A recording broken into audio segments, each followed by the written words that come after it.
Subscribe to my channel Biodose with Gourav and press the bell icon for new videos on important biological concepts.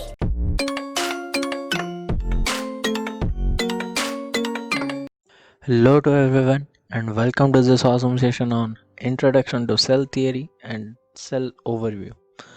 Right ये session completely interesting होने वाला है. हमारा जो 11th का जो यूनिटरी का चैप्टर है that is a cell the functional unit of life, right. उसी चैप्टर को हम थ्री पार्ट्स में डिवाइड करके पढ़ेंगे. ठीक है, ये उसका पहला पार्ट है. फिर सेकंड पार्ट में और थोड़ा एंड थर्ड पार्ट में कम्प्लीटली हम वो चैप्टर को कंप्लीट करने वाले हैं. ठीक है, तो ये सेशन कम्प्लीटली इंटरेस्टिंग होने वाला है एंड इन्फॉर्मेटिव टू. तो डू लाइक से सब्सक्राइब. तो चलिए शुरू करते हैं. तो अगर हम देखा जाए तो जो सेल है, right, the cell the unit of life. ठीक है, the cell is the fundamental structural and functional unit of all living organism. ठीक है, अब देखो ये जो बोला है that the structural and functional unit, right. देखो जैसे कि हम जानते हैं एक घर बनाने के लिए सबसे पहला चीज़ क्या चाहिए आपको. एक घर बनाने के लिए सबसे जो पहला चीज़ है वो है ब्रिक, राइट, ईट. वो सबसे पहला चीज़ होता है. और बहुत सारे ईंटों को आप जोड़ोगे, फिर बनाओगे आप एक दीवार, फिर चार दीवार मिलेंगे, एक कमरा बनेगा, बहुत सारे कमरे मिलके एक घर बनाएंगे. उसी प्रकार से बहुत जो ब्रिक है that is equivalent like a cell, right. Cell के जैसा ही है. जैसे सेल्स मिलके हमारे क्या बनाते हैं, टिश्यूज़ बनाते हैं, टिश्यूज़ मिलके ऑर्गन बनाते हैं, ऑर्गन्स मिलके ऑर्गन सिस्टम बनाते हैं, राइट. उसी प्रकार से therefore the term used what the structural and the functional unit of an living organism. सबसे छोटा है लेकिन सबसे important है. The first cell was discovered by Robert Hooke. ठीक है, इसको कलर थोड़ा चेंज कर लेते हैं. The first cell was discovered by Robert Hooke. It was a cork cell. ठीक है, अभी कॉर्क सेल जो था, जैसे कि आप जानते हो द कॉर्क सेल जो होता है, जो क्या कहते हैं उसको, पेट का जो बार्क होता है वो.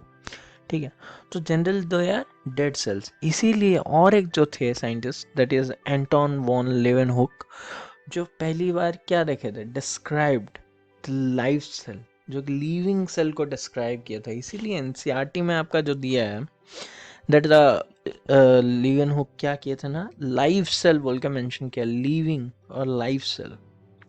Later, Robert Brown discovered the nucleus. Next जो आपका है that is the what? Cell theory. Cell theory आप पहले भी सुने होंगे लोअर क्लासेस में. अभी थोड़ा सा देखेंगे एक्चुअल में सेल थियरी था क्या. ठीक है, in 1838 Matthias Sheldon, a German botanist, examined a large number of plants, right, and he found that the plant are composed of different kinds of cells. बहुत सारे cells मिले हैं एक plant बनने में. ठीक है, and forms the tissue of the plant. बहुत सारे cells मिलके क्या बना है, tissue. तो ये किसने पता किया, शिल्डन.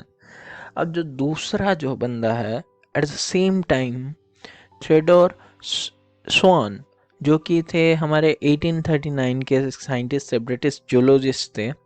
He studied the different types of animal cells and reported that the cell had a thin outer layer which today known as a plasma membrane. तो इन्होंने क्या पता किया था, श्वान जो थे उन्होंने ये रिपोर्ट किया that the cell का एक आउटर लेयर है.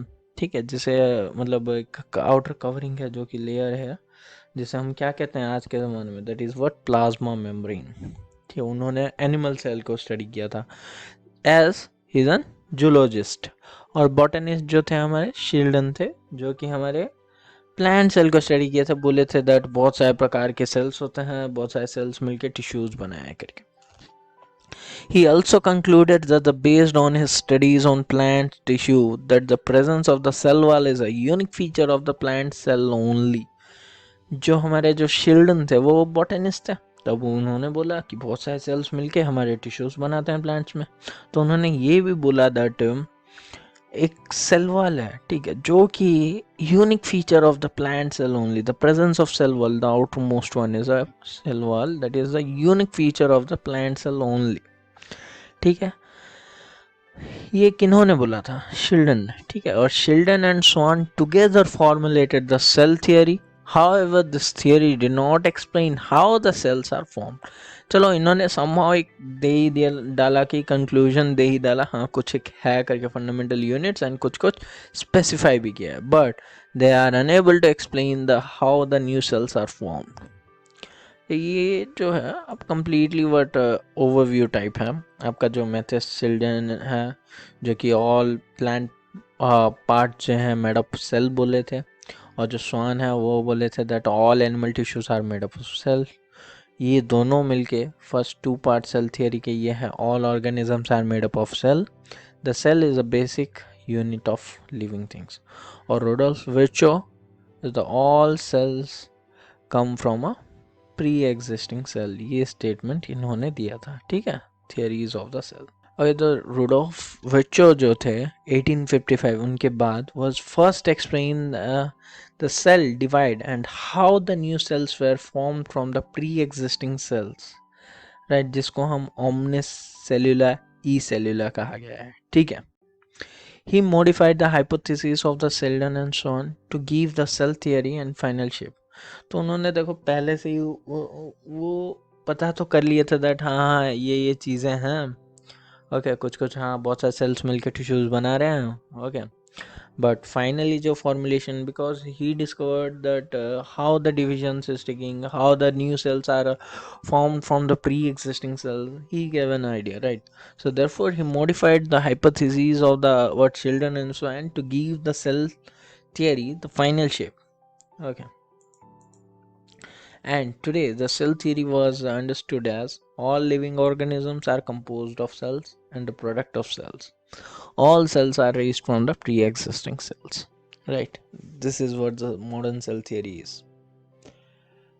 Okay, अगर हम एक overview of a cell अगर हम देखें, then it is a major criteria to differentiate a cell is based on membrane around the nucleus, right? If there is a membrane around the nucleus then it is known as eukaryotic cells. अब देखो cells को अगर हम broadly अगर classify करेंगे, मतलब देखा जाए तो अगर overally अगर classification किया जाए तो cells are of two types. One is what prokaryotic cells and eukaryotic cells. तो major जो differentiation जो हुआ था that is the membrane over the nucleus. If there's a membrane over the nucleus then it is an eukaryotic cells. If the membrane is absent then it is a prokaryotic cell, okay. A semi-fluid or we can say the matrix that is called cytoplasm occupies the volume of the cell. Yes, we know that the cytoplasm is the main area of the cellular activity, okay.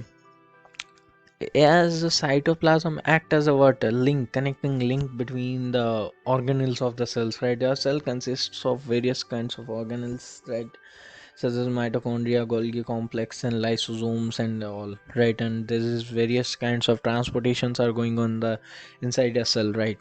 The what the products, various products are also formed, right? Energy complexes are formed. So the cytoplasm acts as a what, transporting a carrier system, right, which helps to connect the organelles, okay. A semi-fluid matrix that is called cytoplasm and it occupies the what maximum of the volume of the cell, right, and the cytoplasm is the main area for the cellular activity.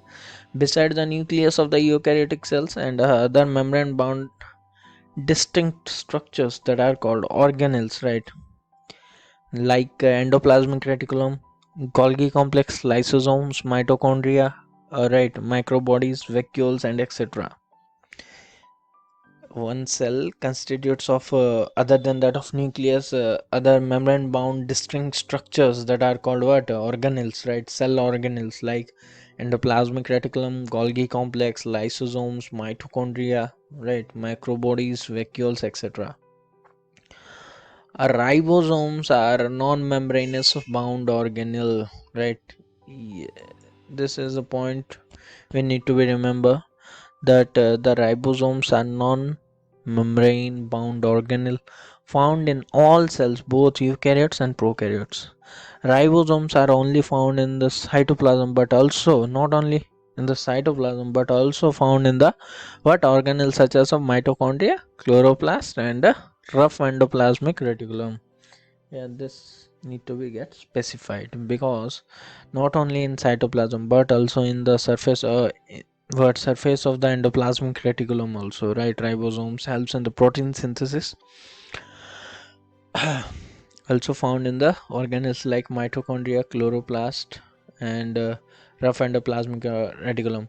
Why mitochondria and chloroplast? Because the mitochondria and chloroplast are semi-autonomous organelles, right? They have their own DNA and all.